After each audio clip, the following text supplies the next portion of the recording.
तो question number 15 की हम बात करते हैं कि क्वेश्चन नंबर 15 में हमें क्या दे रखा है। क्वेश्चन नंबर 15 में दे रखा है कि कॉन्ट्रैक्टर है, वो कुछ काम लेता है और हर एक पेनल्टी, मतलब कि एक दिन का डिले करने पर उसे कुछ पेनल्टी लगती जाती है। पहले दिन एक दिन का डिले करता है तो 200 रुपये की पेनल्टी लगेगी, 200 रुपीज़ की।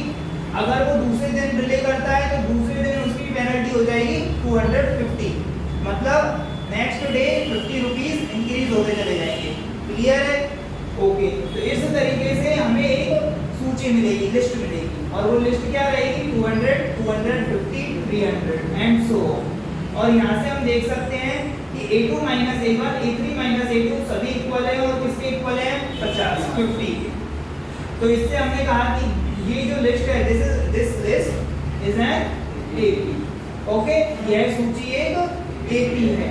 अब AP है तो इसमें होगा first term that is A, और कॉमन डिफरेंस सारांतर दैट इज D। तो A है 200 और D है 50।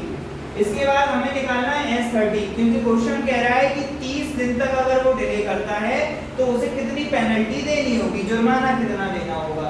तो S30 का फॉर्मूला, SN का फॉर्मूला हमें पता है, n/2 करना है, 2A करना है, प्लस 1 कम n, मतलब n-1 इंटू D करना है। तो 30/2 करा, 2 इंटू A था 200, तो 2 इंटू हो गया 200, प्लस n-1 मतलब 30 माइनस 1 29, और इंटू में D इज 50। इसको सॉल्व करा, सॉल्व करने पर 2 इंटू 200 400 हो गए, 29 मल्टीप्लाइड बाय 50 कितने हो जाएंगे? 1450, दैट मींस 1450। और इन दोनों को जोड़ने पर, ऐड करने पर आपके पास आएगा 1850, 1850। और जब 15 से मल्टीप्लाई होगा तो ये वैल्यू, तो आपके पास आया S30 27,750, 27,750। इसका मतलब उसे 27,750 पे करने होंगे पेनल्टी के रूप में, अगर वो 30 दिन तक डिले करे। ये आपका क्वेश्चन नंबर 15। और 16th क्वेश्चन में क्या कह रहा है? 16th क्वेश्चन में था कि एक स्कूल प्राइज मनी कर रहा है, मतलब प्राइज सेरेमनी है।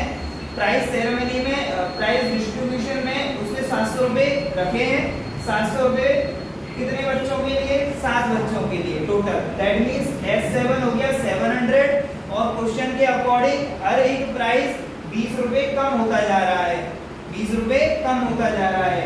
तो जो D आया कॉमन डिफरेंस वो -20 आया। फिर हमने S7 का यहाँ फॉर्मूला लगाया है, 7/2 into 2A plus n-1, 7 - 1 6 into D हमें दे रखा है -20 जैसे यहाँ लिखा है। तो हमारे पास ये दिख रहा है कि इनमें से 2 कॉमन आएगा, 2 कॉमन आकर ये नीचे से 2 कैंसिल हो जाएगा। और जब ये कैंसिल हुआ तो आपके पास रह गया 7, यहाँ से 2 कॉमन आया तो A रह गया, यहाँ से 2 कॉमन आया तो 3, और 3 का मल्टीप्लाई -20 से तो -60 आया है। 7 का यहाँ मल्टीप्लाई हो रहा है, इक्वल में 100 है, 7 से डिवाइड दिया 700 में, 700 में जैसे डिवाइड दोगे तो 100 आएगा, 100 आएगा। और A - 60 = 100, दैट मींस A = 160। इसका मतलब पहले वाले बच्चे को कितने मिले? 160, और क्वेश्चन के अकॉर्डिंग अगले वाले बच्चे को 20 रुपये कम मिलेंगे। तो जो भी टोटल पुरस्कार मिल रहा है, प्राइज मिल रहा है, वो कैसे मिल रहे हैं? 160, 140, 120, 100, 80, 60, 40। That's clear. Next question.